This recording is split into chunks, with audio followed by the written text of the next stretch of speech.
If there were no restrictions on flight altitude and an airplane could keep flying, could it reach space? To answer this, we first need to clarify where space begins. Outer space is separated from the Earth's atmosphere by the Kármán line, which is about 10 kilometers, 6.2 miles above the ground. This means that as long as a plane could fly above 10 kilometers, it could theoretically enter space. But is this realistic? Currently, commercial jets fly at an altitude of about 10 kilometers, which is approximately 10,000 meters. This is 10 times less than the altitude needed to reach space. Even if you push the throttle all the way, it likely wouldn't help much. Besides this limitation, the plane itself has significant constraints. Let's take a look at the principles of flight. Modern commercial jets use jet engines, which work by compressing air, mixing it with fuel, and burning it to produce thrust. If the plane increases its altitude and reaches thinner air, the engine will struggle to intake enough air. This means that the plane will generate less thrust and as a result, less lift. At a certain height, it will no longer be able to climb. Most importantly, in terms of speed,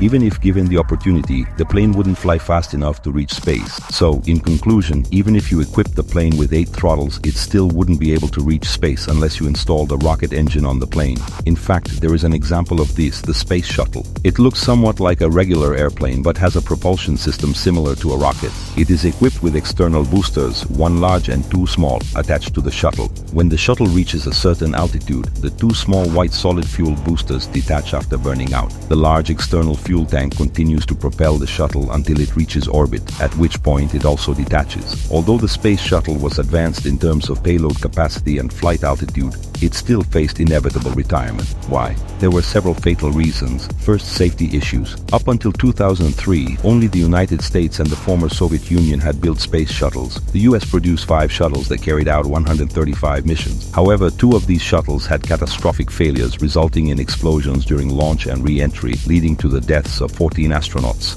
Second, technical issues. A space shuttle consists of 2.5 million parts, requiring a significant investment of manpower and resources for both initial manufacturing and subsequent maintenance. Finally, there is the cost issue. Whether in terms of research and development or manufacturing, the cost of a space shuttle was extremely high. Initially, the US expected the cost of a single launch to be $5.4 million, but NASA data showed that by 2011, the average cost per launch was $750 million.